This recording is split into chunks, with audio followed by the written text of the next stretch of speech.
Okay. अरे आज तक माइक हटा नीचे करो माइक आज तक। How do you see today's verdict? Today's verdict is a victory for institutional integrity. Each institution that is independent according to the constitution and the law in this country has been defended. If the court had insulated the CBI against and the CBI director against interference, trying to subvert that decision of the Supreme Court in the Vineet Narayan's case by sending the CBI director on leave was simply not on. The Supreme Court today has reiterated the importance and the independence of the CBI director's office. I do not see it solely as a victory for Mr. Alok Verma, who will be reinstated, but I see it as a victory for the independence of investigative agencies in this country. Whether they are reiterating the 2-year minimum period in this judgment? The 2-year minimum period was first set down by the Supreme Court in the Vineet Narayan judgment. Thereafter, it was brought in by Parliament by statute. This government sought to dilute it by sending the CBI director on leave. This court has struck down that action. I see it once again as a victory not for Mr. Verma alone, but for independent functioning of institutions in this country. Mr. Verma has not got much time left, So do you see the period which is lost, the service period which he lost as direct functioning in the CBI? Do you see, he be given? और इस वक्त हमारे साथ CB Pandey ji मौजूद हैं, पूर्व जज हैं। सीबी पांडे जी, आपका बहुत स्वागत। सरकार का फैसला गलत है और सीबीआई डायरेक्टर निडर होकर काम करें। सीबीआई वर्सेस सीबीआई पर माननीय सुप्रीम कोर्ट ने अपना फैसला विनीत नारायण केस का हवाला देते हुए दे दिया है। आपकी प्रतिक्रिया सर, टिप्पणी? नहीं, हमारा समझ से फैसला ठीक है। इसलिए भी फैसला ये ठीक है कि सीबीआई की ऑटोनॉमी जो है उसके लिए हाई कोर्ट, सुप्रीम कोर्ट ने कई बार कह रखा है कि किसी भी तरह से उसकी ऑटोनॉमी नहीं कैंसिल, वो डिस्टर्ब होने चाहिए। अगर आप गवर्नमेंट को ये अधिकार दे देंगे कि जब चाहे वो सीबीआई को डायरेक्टर को हटाने का मतलब खाली इतना नहीं कि उनके पास से हटा दिया जाए। अगर उनसे काम करने से आपने रोक भी दिया तो वो भी तो हटाना ही एक तरह से हुआ कि क्योंकि काम ही नहीं करने पाएंगे। तो इससे हमेशा सीबीआई का डायरेक्टर जो है दबाव में सरकार करेगा। उस ऑटोनॉमी को देखते हुए उनकी ऑटोनॉमी बनी रहे, वो निष्पक्षता से काम करें और सरकार के दबाव में न काम करें, तो मैं समझता हूं कि इस फैसले में ये ठीक है, फैसला होना चाहिए था, ऐसा होना चाहिए। CB Pandey ji, supreme court ये तो कह रहा है कि निडर होकर काम करें लेकिन नीतिगत फैसले ना लें, इसका मतलब जरा समझाइए हमारे दर्शकों को। अब इस मामले में इसलिए किया होगा उन्होंने ये की तरफ से, इस मामले में पर्टिकुलर इस मामले में क्योंकि इसमें काफी डिस्प्यूट हो चुका है, तो कोई ऐसा ना हो कि वो रिटिलिएशन से कोई ऐसा फैसला करे कि हम जीत के आ गए और सरकार को हम दिखाएंगे, तो ये सब ना करे। इसलिए इसमें प्रिकॉशन लिया सुप्रीम कोर्ट ने। तो ये भी ठीक है कि क्योंकि ऐसे मामले में चूंकि विवाद बहुत बढ़ चुका है, तो इसलिए उन्होंने एक तरह से ऐसा रिस्ट्रिक्शन लगाया रखा होगा। अच्छा, टर्म भी वो जल्दी खत्म होने वाला है। हाँ, 31 जनवरी को खत्म हो जाएगा। सीबी पांडे जी, ये बताइए, जब ये दोनों लोग लड़े, मतलब बड़े लोग लड़े जिन पर हमकी सबसे बड़ी आस्था है हम लोगों की कि भैया न्याय तो हम लोगों को सीबीआई से मिल सकता है।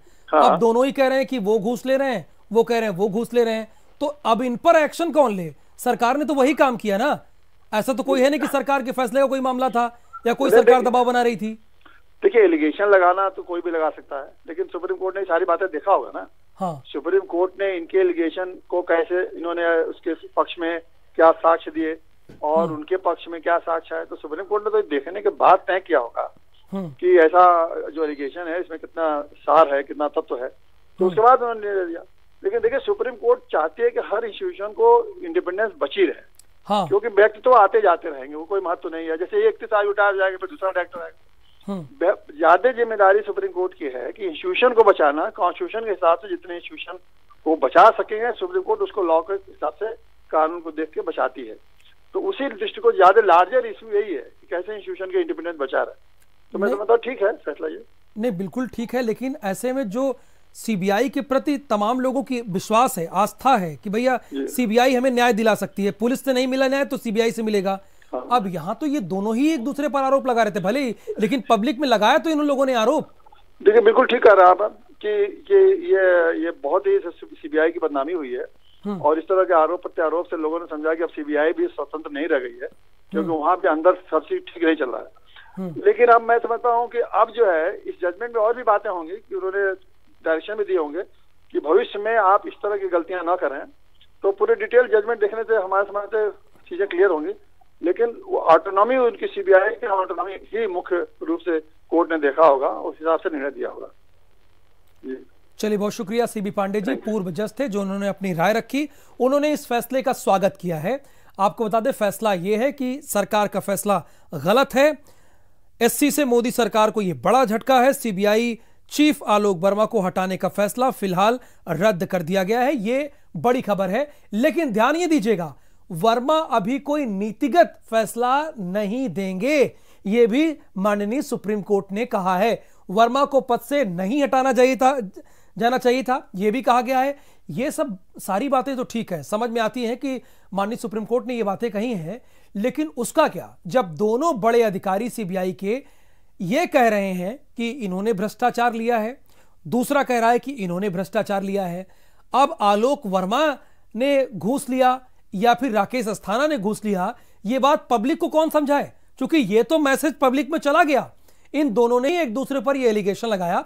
फिलहाल बड़ी बात यह है, बड़ी खबर यह है कि माननीय सुप्रीम कोर्ट ने अपना फैसला सुना दिया है। 6 दिसंबर को इन्होंने यह फैसला ले लिया था, लेकिन आज उन्होंने यह फैसला सुनाया है। बड़ी खबर है। कुमार पुष्कल इस वक्त हमारे साथ लाइव जुड़े हुए हैं, सुप्रीम कोर्ट के बाहर ही मौजूद हैं। यह बड़ा झटका है मोदी सरकार को सुप्रीम कोर्ट की तरफ से, अगर देखा जाए। कुमार पुष्कल यहां पर रद्द कर दिया है और साथ ही साथ उनके पोस्ट को बहाल कर दिया है।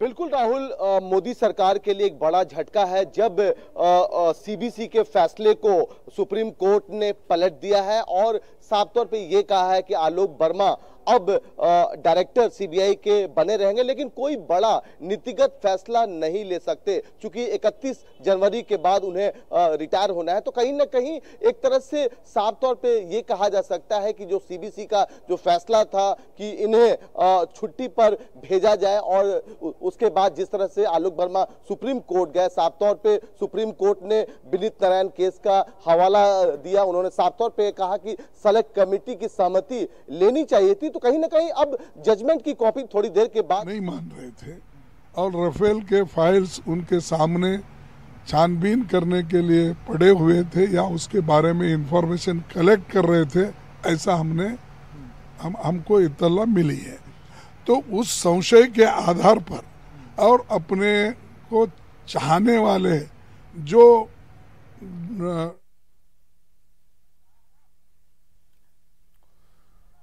तो कुमार पुष्कल लगातार हमारे साथ जुड़े हुए हैं। नई जांच कराने का फैसला नहीं लेंगे वर्मा, यह भी माननीय सुप्रीम कोर्ट ने कहा। यह बड़ा फैसला है। कुमार पुष्कल, झटका तो है मोदी सरकार को। बिल्कुल राहुल, जिस तरह से तमाम सीबीआई में जिस तरह से बड़े हाई जो ऑफिसर थे उनके जिस तरह से कारनामे को देखकर सुप्रीम कोर्ट भी दंग था कि आखिरकार सीबीआई में हो क्या रहा है। तमाम जो आस्थाएं थी सीबीआई की, जनता में गलत मैसेज जरूर गया था कि दोनों जो सीबीआई के टॉप ऑफिसर हैं एक दूसरे पर करप्शन के चार्जेस लगा रहे हैं। तो कहीं ना कहीं सीबीआई बीच में आई, सीबीसी बीच में आई और उन्होंने जो आलोक वर्मा थे उन्हें और दोनों को जो स्पेशल डायरेक्टर थे और डायरेक्टर दोनों को छुट्टी पे भेज दिया। उसके बाद जिस तरह से विवाद बढ़ा, केंद्र सरकार भी बीच में आई और उसके बाद तमाम जो प्रोसीडिंग सुप्रीम कोर्ट में देखने को मिले साफ तौर पे, और अब जब जजमेंट का समय आ गया तो साफ तौर पे ये कहा जा सकता है कि जो स्पेशल डायरेक्टर हैं उनके तोते जरूर उड़े हैं और साफ तौर पे कमेंट किए जा रहे हैं। जो सेलेक्ट कमेटी थी उनकी सहमति नहीं ली गई। सुप्रीम कोर्ट ने इस तरह से अपने जजमेंट में कहा और उन्होंने साफ तौर पे विनीत नारायण केस का हवाला दिया। लेकिन अभी फिलहाल जजमेंट की कॉपी आनी है, उसके बाद जो विस्तृत जो जजमेंट्स हैं उसको पढ़ के हमारे संवाददाता अवैध के पास कॉपी मिल गई होगी और साफ तौर पे इसके बाद बताएंगे जरूर। राहुल, तो फिलहाल वर्मा को पद से नहीं जाना चाहिए था, ये सुप्रीम कोर्ट ने कहा है। आवेश हमारे साथ थोड़ी देर में जुड़ेंगे, उनके पास वो कॉपी भी, जजमेंट की पूरी कॉपी आ चुकी है, उसमें जानेंगे कि क्या क्या सुप्रीम कोर्ट ने फैसला दिया है, किन बातों का जिक्र किया है। हालांकि आपको ये भी बता दें कि आलोक वर्मा 31 जनवरी तक अपने पद पर बने रहेंगे, चूंकि 31 जनवरी के बाद वो रिटायर हो जाएंगे, लेकिन इस दौरान वो कोई नीतिगत फैसला नहीं ले सकते हैं। यहां पर मोदी सरकार को निसंदेह बड़ा झटका लगा है। सुप्रीम कोर्ट ने सीधे उस फैसले को रद्द कर दिया है, यानी छुट्टी पर भेजे जाने के फैसले को रद्द कर दिया गया है। लेकिन कुमार पुष्कर उस बात को क्या, जो पूरी देश जानना चाहती है, पूरी जनता जानना चाहती है, राकेश अस्थाना भी कह रहे हैं आलोक वर्मा को कि भ्रष्टाचार किया, और आलोक वर्मा कह रहे हैं कि राकेश अस्थाना ने भ्रष्टाचार किया। ये तो सवाल दब गया ना, इसमें कह दिया गया कि मोदी सरकार का फैसला गलत था, लेकिन अब इसका क्या जब दोनों ही लड़ रहे हैं। बिल्कुल राहुल, आपने सही कहा। जिस तरह से दोनों टॉप ऑफिसर्स आप एक दूसरे पर करप्शन के चार्जेस लगा रहे थे कुछ दिनों पहले, और बाद विवाद जब केंद्र सरकार के पास पहुंचा तो कहीं ना कहीं साफ तौर पे ये कहा जाने लगा था कि राकेश अस्थाना मोदी प्रधानमंत्री मोदी के करीब है, गुजरात से आए हुए हैं, तो कहीं ना कहीं एक तरह से दबाव जरूर बढ़ा था आलोक वर्मा के पास। और आपने ये भी सुना था कि आलोक वर्मा के आवास जो सीबीआई हाउस है, वहां पर कुछ लोग जो एजेंसीज के लोग हैं वो पहुंचे थे और उनके आवास में घुसने की कोशिश की थी। तो कहीं ना कहीं आलोक वर्मा उसके बाद काफी नाराज थे और सुप्रीम कोर्ट पहुंचे थे। उन्होंने साफ तौर पे कहा कि उनकी रेकी की जा रही है, उनके खिलाफ जो रॉ के अधिकारी हैं वो पीछे पड़े हुए हैं। तो कहीं ना कहीं अब करप्शन के चार्जेस साफ तौर पे, आपने ठीक कहा कि ये तो साफ तौर पे दब गए कि आखिरकार कौन अधिकारी करप्ट है, किसने घूस लिए। तमाम जो एलिगेशंस हैं अभी भी साफ तौर पे जनता के पास है। जनता यही जानना चाहती है कि आखिरकार कौन अधिकारी सीबीआई में करप्ट है। लेकिन फिलहाल जिस तरह से आज का जजमेंट आया है, साफ तौर पे ये कहा जा सकता है कि केंद्र सरकार को बड़ा झटका है और सुप्रीम कोर्ट जो जिस तरह से टॉप अधिकारी आपस में लड़ रहे थे उसको लेकर काफी दंग भी है कि सीबीआई जैसी बड़ी संस्था जिस पर जनता की आस्था है, तमाम लोगों की आस्था है, उसमें इस तरह के करप्शन देखे जा रहे हैं। राहुल, बिल्कुल, यहाँ पर कई अहम बातें कुमार पुष्कर ने बताई है, लेकिन बहुत क्लियर हम अपने दर्शकों को बता दें कि सरकार का फैसला गलत था, ये सुप्रीम कोर्ट कह रहा है। सरकार ने आलोक वर्मा के पद की बहाली कर दी है, यानी वो जब तक उन्हें रिटायर नहीं होना तब तक वो अपने पद पर बने रहेंगे। लेकिन दूसरी बड़ी बात यह है कि वो नहीं ले सकते हैं। कुमार पुष्कर, आप हमारे साथ बने रहिए, कुछ राजनीतिज्ञों के इस पर राय ले लें।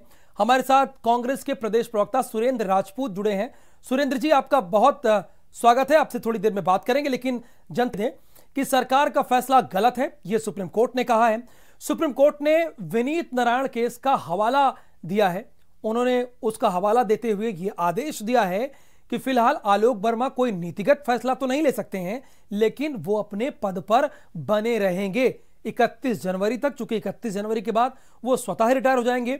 नीतिगत फैसला क्यों नहीं ले सकते, इस पर पूर्व जज सीबी पांडे भारत समाचार से जुड़े, उन्होंने ये कहा कि इसलिए क्योंकि ये जीत हार के तौर पर ना देखा जाए, ये बड़ा फैसला है। मनीष शुक्ला जुड़े हैं, भारतीय जनता पार्टी के प्रदेश प्रवक्ता है। मनीष जी, आपका बहुत स्वागत है। यहां पर तो सुप्रीम कोर्ट ने कह दिया कि सरकार का फैसला गलत था। माननीय सर्वोच्च न्यायालय का फैसला है, हम सर्वोच्च न्यायालय का सम्मान करते हैं। जो भी उनका फैसला होगा उस पर विधिक इम्प्लीमेंट लिया जाएगा। और सत्य तो ये है कि सरकार से कोई लेना देना नहीं था, लेकिन जो दो बड़े अधिकारियों के बीच जिस तरह की परिस्थिति थी, उन परिस्थितियों से जो मैसेज आ रहा था उसको देखते हुए सरकार हाथ पे हाथ धरे बैठी नहीं रह सकती थी। तो ठीक है, माननीय सर्वोच्च न्यायालय का फैसला है और भारतीय जनता पार्टी हमेशा न्याय और कानून और संविधान को मानती है। नहीं मनीष जी, आप बिल्कुल ठीक कह रहे हैं, जिस बात पर ध्यान दे रहे हैं। मैंने कई सवाल इस पर पूछे, जो हमारे साथ जुड़े कई लोग, पूर्व जज भी जुड़े, कि वाकई जब एक दूसरे पर आरोप लगा रहे हैं, ठीक है, सीबीआई को बिल्कुल हस्तक्षेप नहीं कर सकते हैं, उस पर पूरे देश का विश्वास है, लेकिन जो दो बड़े अधिकारी वो आपस में अगर कहें कि आप चोर हैं और वो कहें आप चोर हैं, तो इस पर हस्तक्षेप कौन करे? ये तो बड़ा सवाल है ना, इस पर कौन रोके इन लोगों को? बिल्कुल, और सरकार होने के नाते, केंद्र में सरकार होने के नाते हमारा कर्तव्य था इस पे रोक लगे और उस समय जो सबसे बेस्ट डिसीजन था वो सरकार ने लिया। मनीष शुक्ला जी, विपक्ष से भी हमारे साथ लोग जुड़ रहे हैं। सुशी विश्वास जी हैं। सुशी विश्वास जी, आपका बहुत स्वागत है। यहाँ पर मनीष शुक्ला जी कह रहे हैं कि ठीक है, इसमें सरकार का कोई लेना देना नहीं था, लेकिन जब दो बड़े अफसर आपस में लड़ रहे हैं तो हमें हस्तक्षेप करना ही था।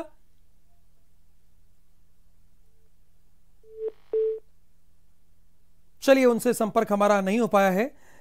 मनीष जी, वही मैं आपसे जानना चाह रहा था कि जब ऐसे दो बड़े अधिकारी लड़े तो इसमें क्या किया जाए, क्या निर्णय लिया जाए, क्या इस पर नहीं फैसला दिया जाना चाहिए? बिल्कुल आना चाहिए, एक विस्तृत फैसला आना चाहिए।